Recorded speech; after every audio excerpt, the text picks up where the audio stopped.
The wind howls like a wounded beast through the narrow gaps of the triple-paned tempered glass windows, carrying with it the icy fury of the worst blizzard to hit the mountains of Montana in over 30 years.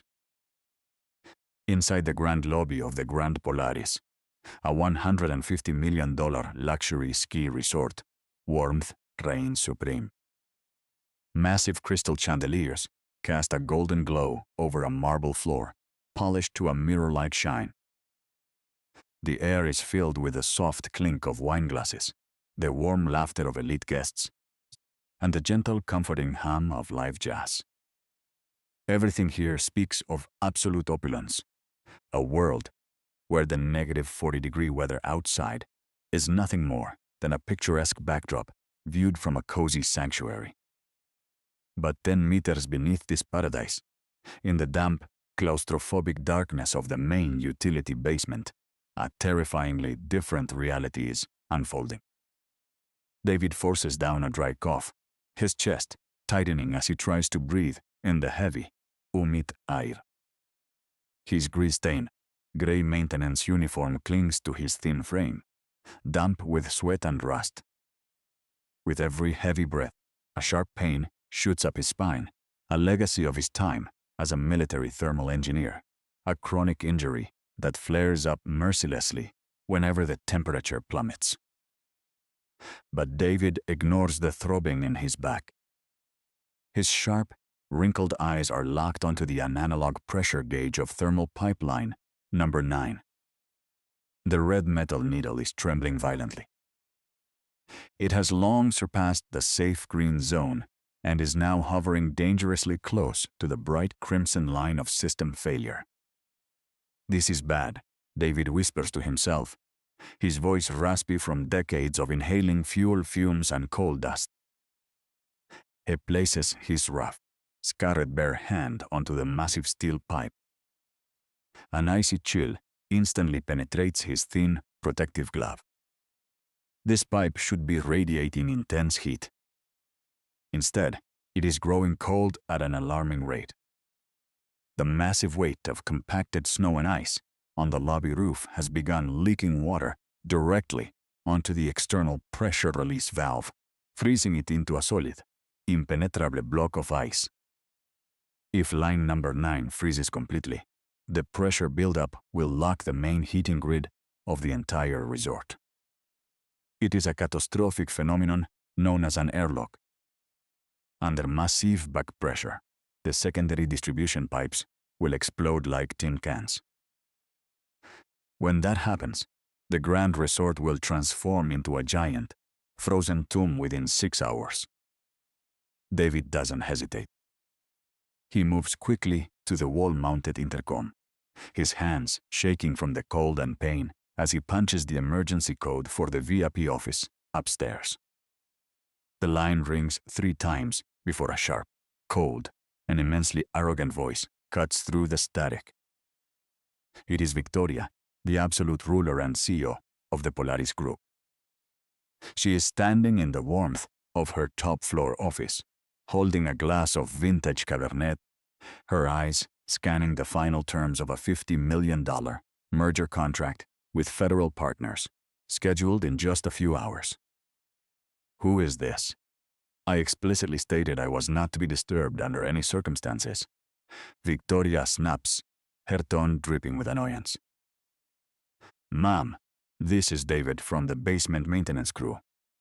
David says, speaking rapidly but keeping his voice steady to convey the absolute gravity of the situation. We have a critical emergency with the main pressure valve on line 9. The sudden drop in external temperature has frozen the relief vent solid. The back pressure is spiking. If we do not manually bleed the line and isolate the western wing immediately, the entire heating grid will suffer a catastrophic blowout within 6 hours. A soft, mocking laugh echoes from the receiver. Victoria swirls her wine glass, her eyes drifting to her tablet screen, which displays the building's smart automated management system. On her screen, every single indicator light is a perfect, reassuring green. calculated by the state-of-the-art AI system her company had just installed for millions of dollars. David, you are a blue-collar pipe sweeper who lives in a basement, Victoria said, her voice as smooth and cold as polished ice. Do you have any idea how much our heating system costs? It is a German-engineered, fully automated, closed-loop grid managed by artificial intelligence. If there were a real issue, the sensors would have flagged it, and my international specialists would have been alerted. I do not need a grease-covered, uneducated laborer telling me how to run my facility. Stop inventing imaginary disasters to justify your redundant existence down there. But ma'am, the external sensors are insulated by the ice buildup, David pleads, his voice rising in desperate hope of making her understand. The eye is only reading data from a frozen probe. It doesn't know that the physical laws of thermal expansion are. That is enough. Victoria cuts him off, her voice dropping to a freezing whisper. I do not have the time or the patience to listen to your uneducated paranoia. Do the job you are actually paid for. Sweep the floors and wipe the grease off the fittings. If you call this line with another garbage report, I will have security escort you off the property immediately without a single cent of severance. Learn your place, David. Click. Toot, toot, toot. The line goes dead. David stands frozen in the dim light of the concrete basement, the empty dial tone ringing in his ear like a slap to his dignity. He slowly lowers the receiver back onto its hook, his worn shoulders trembling slightly. He looks back at the pressure gauge.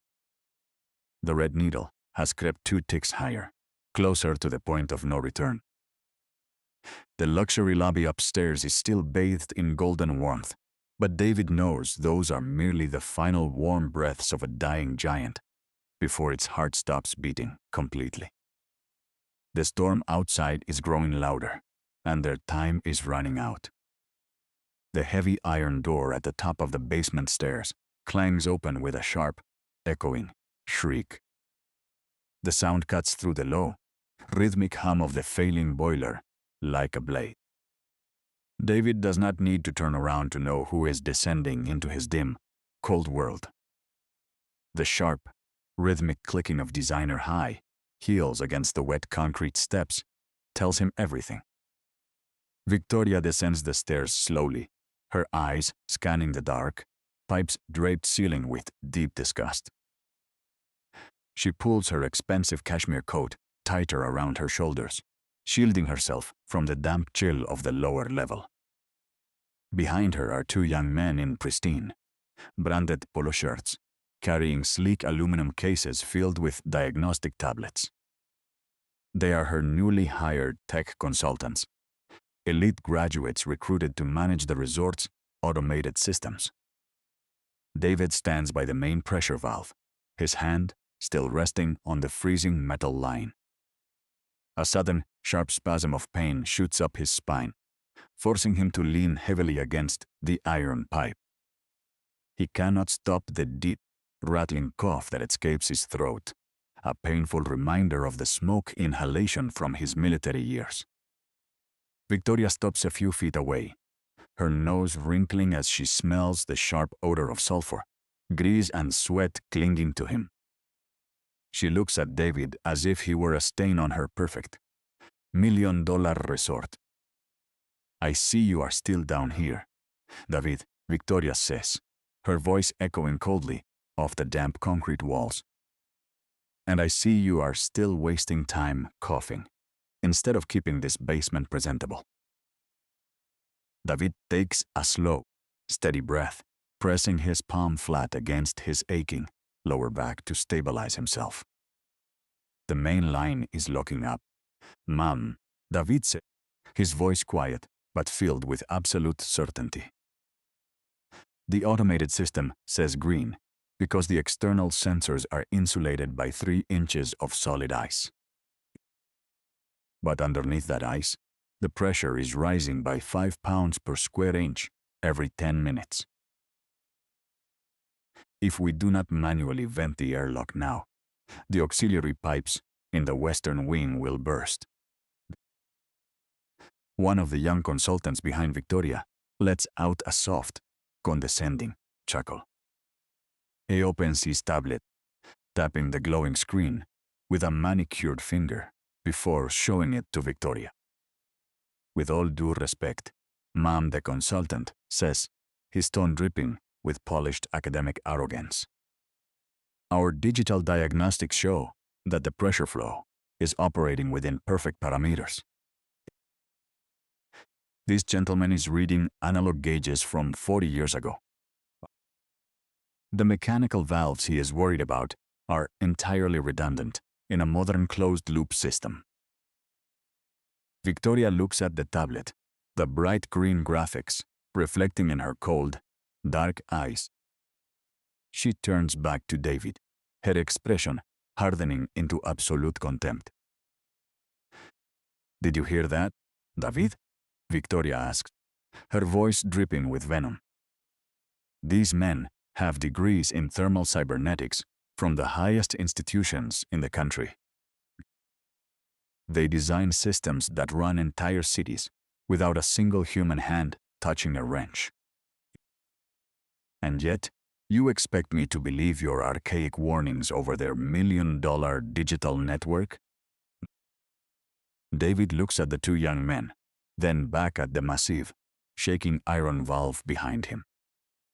Their software is perfect for a laboratory, ma'am, David says, his voice remaining remarkably calm.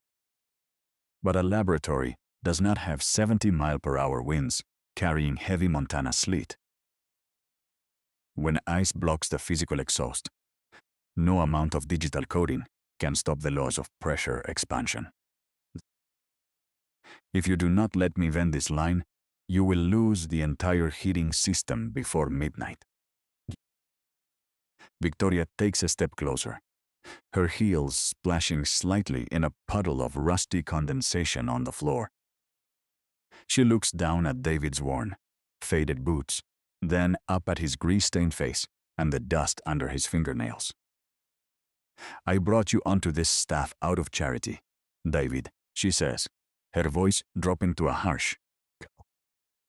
"You are an aging, broken-down veteran who belongs in a state clinic, not in the heart of my flagship resort.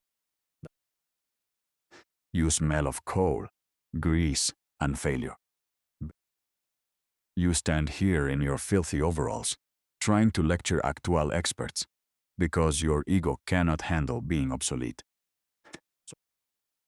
My elite guests do not pay $10,000 a night to have their air managed by a plumber who looks like a beggar." She turns to her head of security, who has just appeared at the top of the stairs. "Escort this man off the property immediately," Victoria orders, not even looking back at David. "He is fired effective this very second. And make sure he takes all his dirty, rusted tools with him." David stands completely still, the words cutting deeper than the freezing mountain air. He thinks of his daughter, Lily, waiting for him in their drafty, rented room down the mountain. He thinks of the expensive medicine she needs to breathe, the medicine this job was supposed to pay for. He looks at his hands, rough and calloused from a lifetime of honest, grueling labor. He does not beg. He does not raise his voice. With slow, quiet dignity, David reaches for his worn leather tool bag sitting on a wooden crate. He packs his handmade brass pressure key, his veteran's flashlight, and a small roll of heavy rubber seals. As he zips the bag, his fingers brush against a folded piece of paper in his breast pocket. It is the warning report he had carefully written by hand 3 days ago, outlining the exact vulnerability of the valve. The very report Victoria had tossed into her wastebasket without reading. He leaves the paper on the metal table, right next to the shaking pressure gauge. I hope your software knows how to handle a blowout, Mom, David says quietly as he lifts his heavy bag. He walks past Victoria, his shoulder brushing slightly against her expensive coat as he heads for the stairs. Victoria recoils as if she has been touched by something diseased, brushing off her sleeve with an exaggerated sigh. Make sure the basement door is locked behind him, she snaps to her consultants. And get these analog gauges removed tomorrow. They are an eyesore. David climbs the cold concrete stairs, his boots heavy, each steps sending a dull, throbbing pain through his spine. Behind him, the red needle of gauge number 9 quietly creeps another millimeter into the dark red zone. The frozen gravel of the resort's back exit crunches beneath David's boots as he steps out into the blinding white fury of the storm.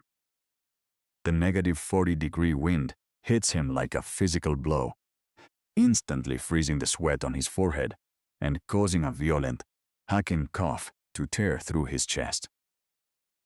He clutches his side, his fingers sinking into the thin, oil-stained fabric of his canvas jacket as a sharp spasm of pain shoots from his lower back down to his knees.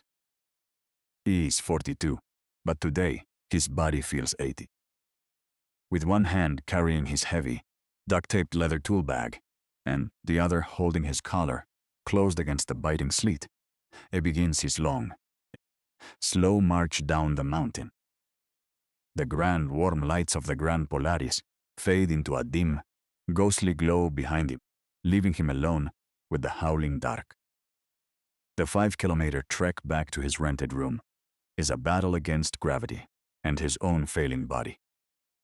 Every step is a calculated effort to keep his balance on the black ice. His thoughts do not dwell on Victoria's cruel words, nor on the arrogant young consultants who laughed at his warnings. His mind is entirely filled with the image of a small, pale face waiting for him. Lily, his 6-year-old daughter, whose lungs are as fragile as spun glass. The prescription medicine that keeps her airway open costs $400 a month, money he no longer has now that his final paycheck has been withheld.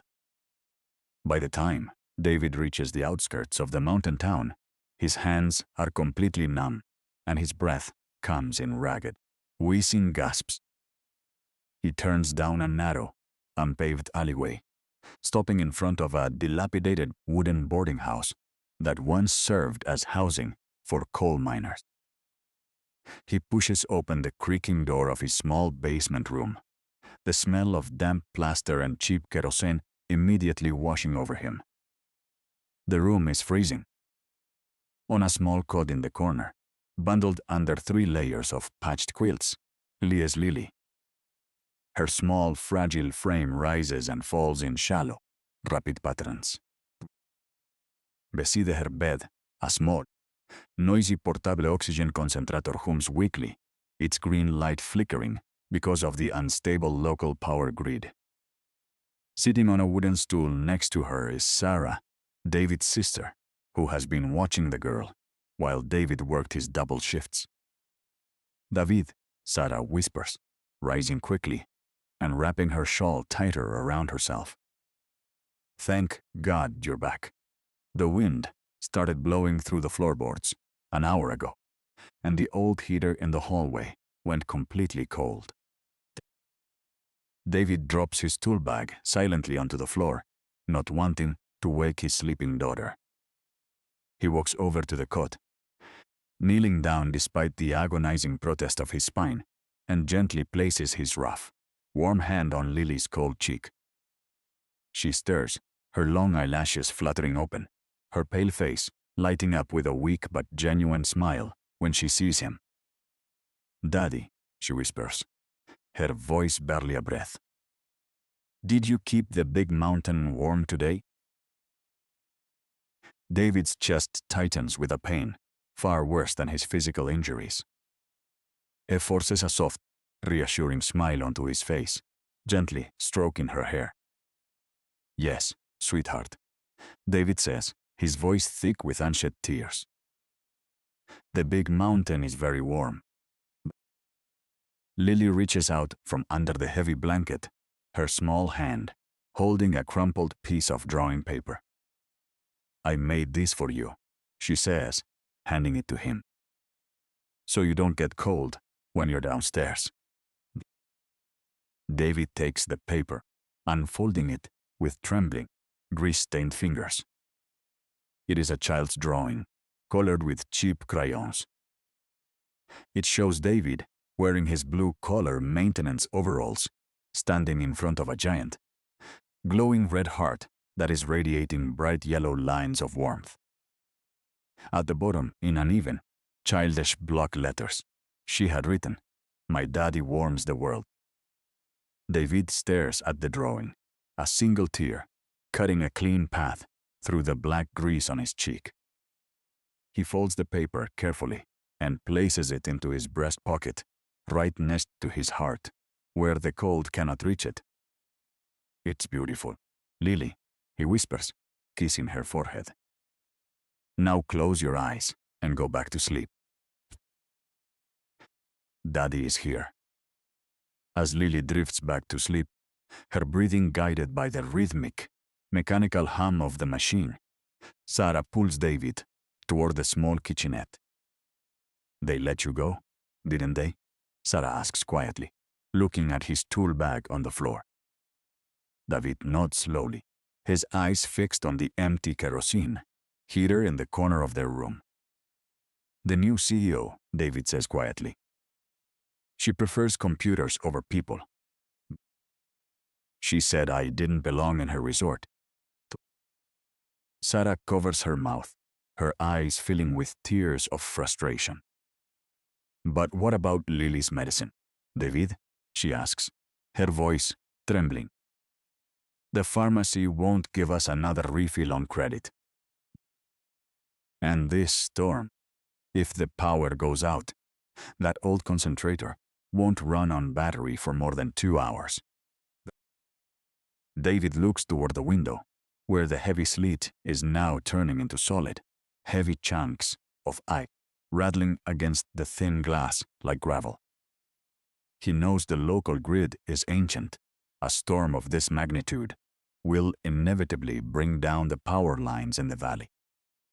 He reaches into his pocket and pulls out his grandfather's old brass pocket watch, the only object of real value he has left. I'll take this to the pawnbroker in the morning. David says, his voice flat, devoid of anger, filled only with the quiet, unshakable resolve of a father who has nothing left to lose but his child. We will get her medicine, Sarah. No matter what. Outside, the wind rages with renewed violence, shaking the wooden walls of the boarding house, as if trying to extinguish the tiny, fragile light of life inside. The Silicon Valley engineers, from Victoria's elite emergency response team, do not look at the heavy iron pipes under the basement of the Grand Polaris. Instead, they stare at the glowing, high-definition screens of their diagnostic monitors. The liquid flow simulations are completely normal. Ma'am, the lead, a man named Sterling, with a degree from Munich, says as he taps the touch screen. The AI controller is adjusting the thermal output to compensate for the drop in temperature outside. The system is self-healing. But on the third floor of the West Wing, in the ultra-luxury royal suite, a drops of water begins to freeze inside the marble bathtub. The temperature inside the room, which should be a perfect 72 degrees Fahrenheit, has dropped to 54.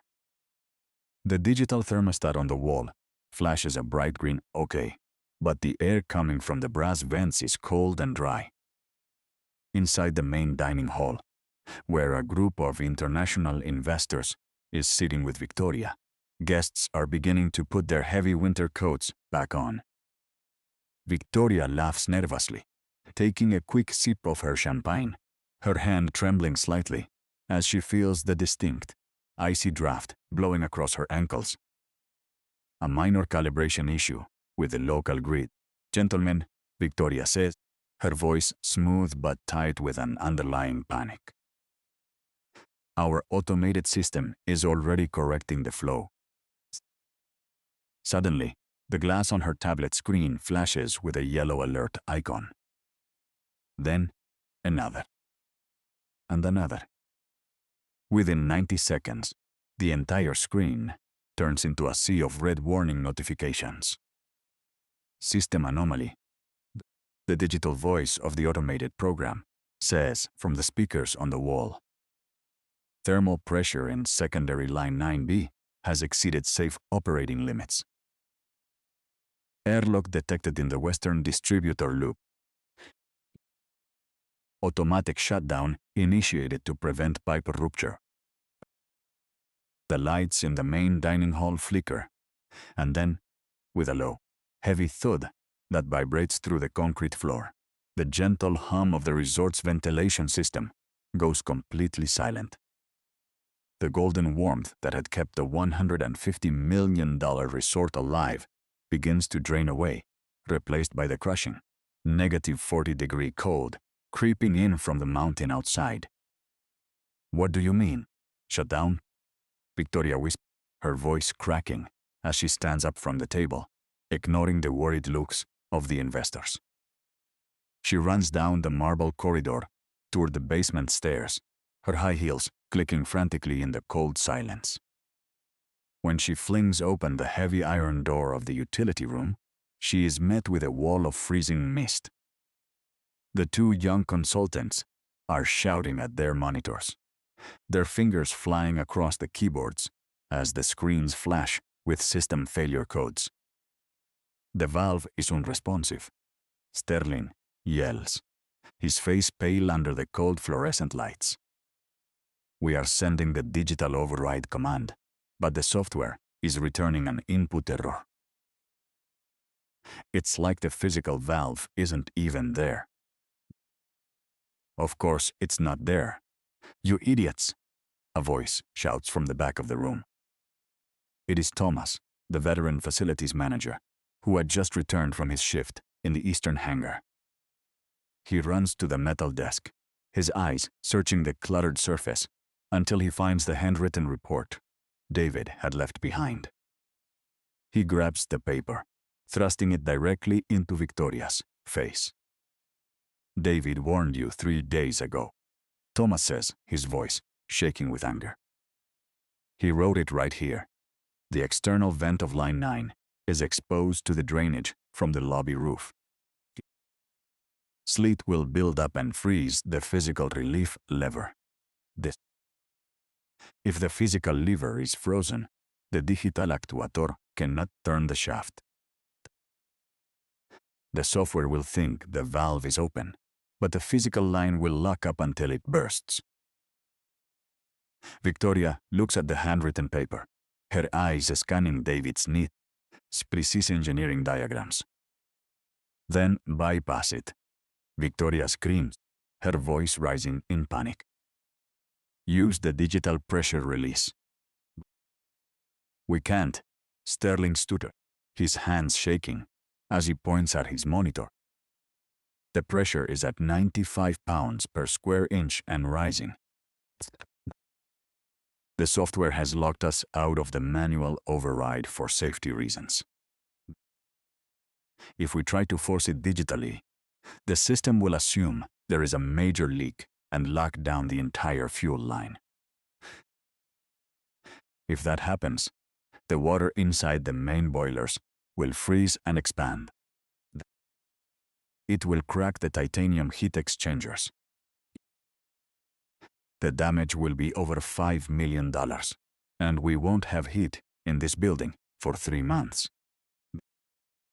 The silence that follows his words is deafening, broken only by the sharp, terrifying sound of a metal pipe somewhere in the walls of the West Wing, groaning under the immense, expanding pressure. Victoria's heart drops into her stomach. The merger contract, the $50 million deal that was supposed to secure her legacy, lies on her desk upstairs, waiting for a signature from investors who are currently freezing in her lobby. If the pipes burst, her resort is finished. Her career is finished. Where is David? Victoria asks, her voice barely a whisper as she looks at the empty metal chair where the old veteran used to sit. You fired him, Victoria, Thomas says coldly, crossing his arms over his chest. You had security. Throw him out into the worst blizzard of the decade. And right now, he is the only man in this entire state who knows how to open a frozen mechanical valve without blowing us all to hell. Victoria stares at the red needle of the analog gauge David had warned her about. It is now shaking violently against the very edge of the red line. The cold in the VIP offices on the 3rd floor of the Grand Polaris is no longer a slow creep. It is a silent, aggressive predator, eating away the remaining pockets of heated air with terrifying speed.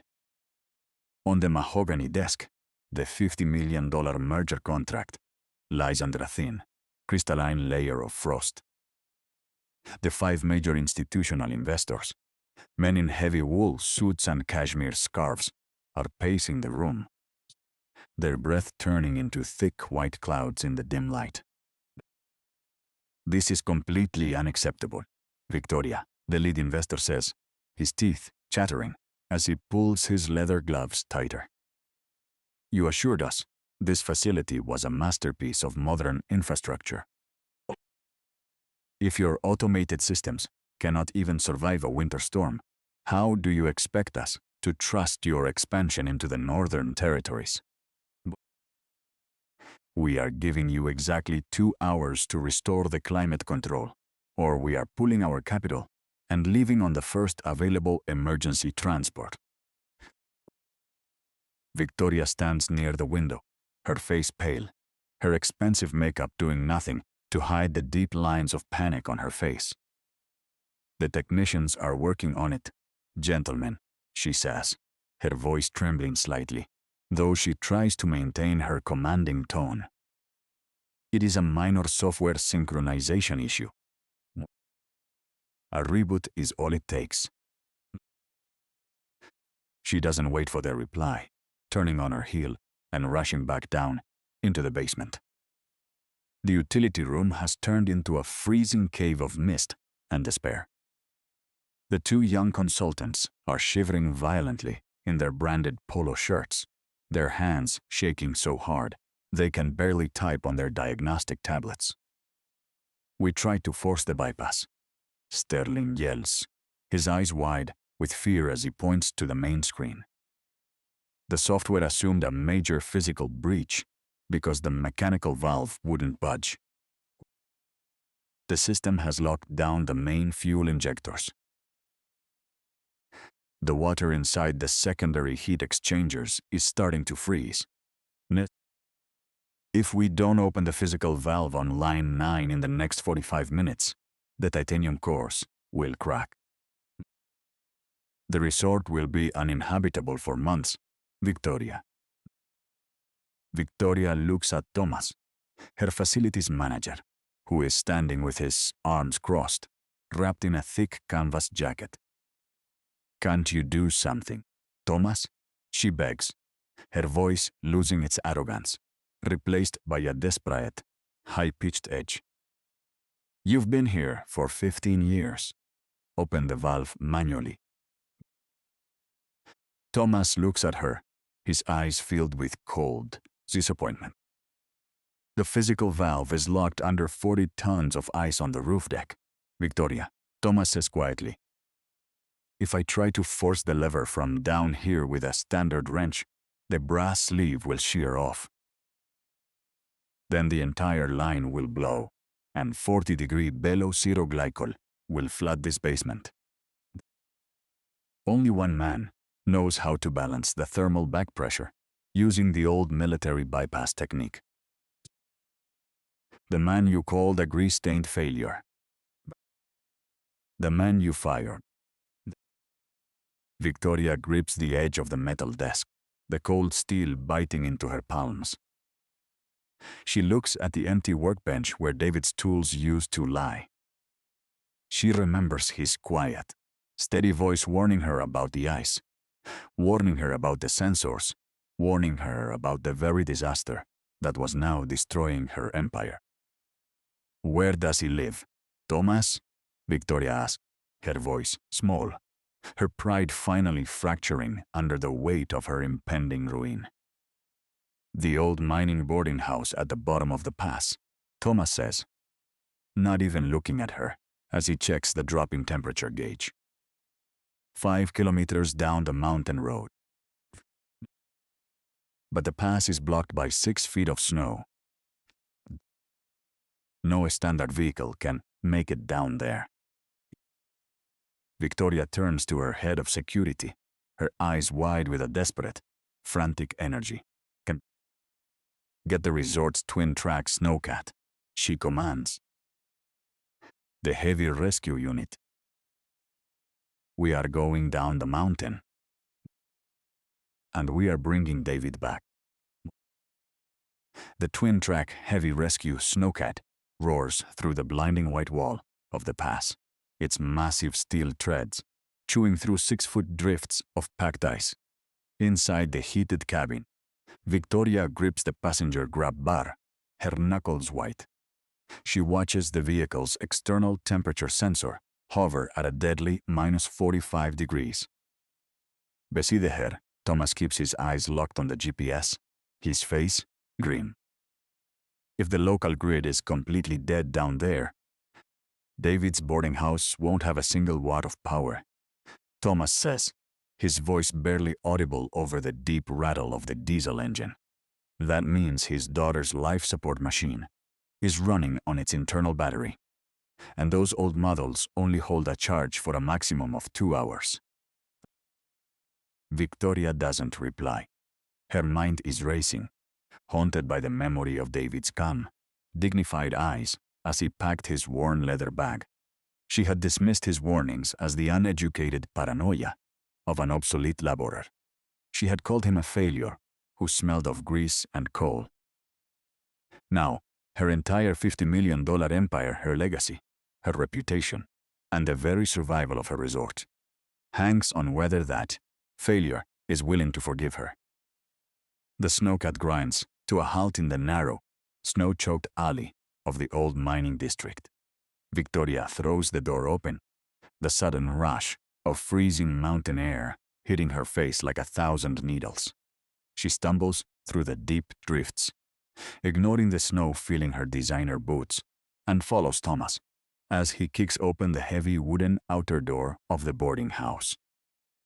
The hallway inside is as cold as a meat locker. There is no sound, save for the low, ominous whistle of the wind blowing through the floorboards. Thomas leads her to the end of the corridor, knocking heavily on the door of the small basement apartment. The door opens slowly. David stands in the threshold. He is wrapped in a thick, faded military blanket, his face pale and worn, his eyes calm but guarded. Behind him, in the dim, freezing room, the small portable oxygen concentrator next to Lily's cot is completely silent. The power grid has failed. "David," Victoria gasps, her breath billowing in a massive cloud of white mist. "Thank God you're still here. The resort, the entire system has locked down. The western wing is freezing. The pressure is at 95 pounds. And the engineers say the titanium exchangers are going to crack. I need you to come back." David looks at her, his expression unchanged. There is no anger in his eyes, only a deep, quiet weariness. "I don't work for you anymore, Victoria," David says softly. "You made that very clear." "I'll pay you," Victoria pleads, her voice rising in desperation as she reaches into her coat, pulling out a leather checkbook with trembling hands. $10,000. No, $50,000. I will write you a check right now. Just get in the snowcat and open that valve. Before David can answer, a weak, rattling cough echoes from the corner of the dark room. Victoria looks past David's shoulder. On the cot, Lily is curled into a tiny ball, wrapped in every blanket they own. Her face is dangerously pale, her lips tinged with a faint shade of blue.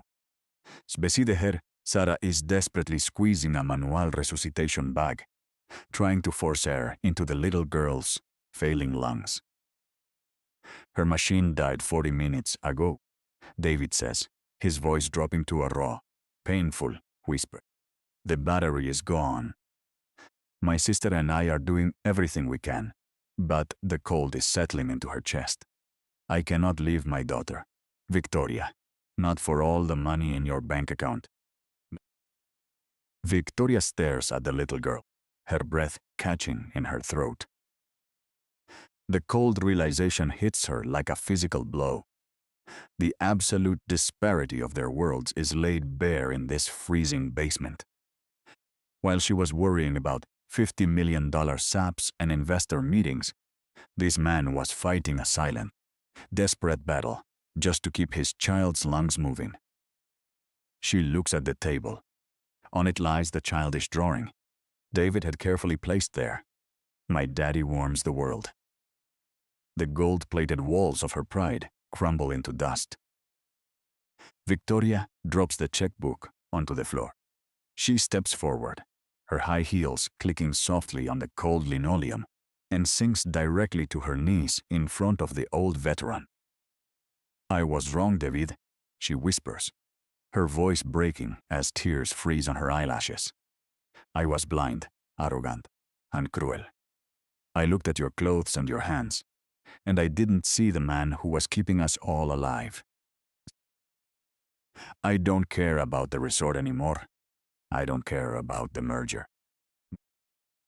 She looks up at him, her eyes pleading with a raw, maternal desperation. But we have the rescue snowcat outside. It has a heavy-duty auxiliary generator built into the engine block. It has a climate-controlled cabin. Bring Lily, bring Sarah. We will put her in the heated cabin, plug her machine directly into the vehicle's power supply, and she will have all the oxygen she needs. I will personally carry her to the vehicle myself. Just please, let me save your daughter. And then, if you can find it in your heart, help me save those people up there. David looks down at the proud, powerful CEO kneeling on his dusty floor, her expensive coat dragging in the grime. He looks at his daughter, whose chest is rising and falling in terrifyingly shallow gasps. It takes a deep, steadying breath, the pain in his spine momentarily forgotten as the sacred covenant of a father's duty takes over. Thomas, David commands, his voice suddenly sharp with the authority of an old military engineer. Bring the power cables from the snowcat. Sarah, prep her travel mask. We're moving. The roaring twin-track snowcat grinds to a halt outside the frozen hangar of the Grand Polaris. Heavy snow, driven by 70-mile-per-hour winds, pelts the metal chassis of the rescue vehicle. Inside the heated cabin, Lily is resting quietly, her chest rising and falling in a rhythmic, easy pattern, her portable oxygen concentrator plugged directly into the snowcat's auxiliary power outlet. Keep her warm, Sarah, David says quietly, checking the seals on Lily's travel mask one last time. I'll be back as soon as the line is clear. Be careful, David, Sarah whispers, holding Lily's hand tightly. You're back. David doesn't answer. He simply gives her a reassuring nod, pulls his thick hood over his head, and grabs his worn leather tool bag. Victoria is already waiting by the snowcat's door, her expensive cashmere coat ruined, soaked through with melted snow. Her face is pale with a mixture of cold, exhaustion, and raw fear. She looks at David, not with the condescension of a powerful executive, but with the desperate hope of someone who has realized her entire life is in the hands of the man she threw out. Let's go, David says, his voice cutting through the wind. They push through the heavy outer doors of the resort, stepping into a lobby that has turned into a freezing mausoleum. The golden warmth of the afternoon is gone. The majestic crystal chandeliers are dark, and a thin sheet of frost is beginning to coat the polished marble floors. A crowd of wealthy investors and elite guests are gathered near the cold stone fireplace, wrapped in heavy blankets, their faces filled with panic. Victoria tries to walk past them without making eye contact, but the lead investor steps into her path, his face red with anger. Victoria, this is madness. The investor yells. The temperature in our suites is 40 degrees. Your brilliant digital system has shut down completely. If our transport isn't here in 30 minutes, we are pulling our investment and suing your corporation for every cent you own. Victoria doesn't look at him. She keeps her eyes on the floor, her pride completely shattered. Please, just wait in the lounge, she whispers, her voice barely audible. We are working on it. With who? The investor sneered, pointing at David's grease-stained overalls. This plumber? You brought a garbage collector to save $150 million automated facility? David does not stop. He doesn't look at the investor, nor does he offer an explanation. He simply continues walking toward the heavy iron door of the basement stairs, his heavy leather bag clinking with every step. Learn your place, Sir. Thomas, the facilities manager, says coldly to the investor as he follows David. Because right now, that plumber is the only reason you aren't going to freeze to death on this mountain. They descend the stairs into the pitch-black utility basement, their flashlights cutting through the thick, freezing mist that has filled the air. The temperature down here is below freezing, and the low, agonizing groan of the metal pipes in the walls is growing louder, like the sound of a ship's hull cracking under pressure. The pressure is at 98 pounds. David Sterling, the lead consultant, screams as he hovers over a battery-powered laptop. The software is completely locked out. The digital actuator on valve 9 won't respond to any signal. If it hits 100, the secondary line will blow. David walks straight to the massive iron assembly of line number 9. He shines his flashlight up toward the ceiling, where the metal pipe disappears into the concrete. A thick, solid column of ice, formed by the water leaking from the roof drainage, has completely encased the mechanical relief lever. The digital actuator, a sleek plastic box with flashing green lights, is trying to turn, but its internal gears are grinding against the frozen metal with a sickening, high-pitched shriek. It's frozen solid. Sterling panics, his hands shaking as he drops his digital stylus. We have to use a laser cutter or a high-temperature heat gun. No, David says, his voice calm, steady, and filled with absolute authority. If you use a heat gun on a line under 98 pounds of back pressure, you will create a thermal shock. The cast iron sleeve will shatter like glass. The glycol will flash boil and take off your head. He drops his tool bag onto the concrete floor, zipping it open with a sharp, decisive pull. Thomas, David commands, go to the auxiliary storage. Bring me 3 bags of industrial rock salt and a bucket of warm water from the emergency generator's cooling jacket. On it, Thomas says, running into the darkness. And you too. David points his flashlight at the 2 young consultants. Get your laptops out of here.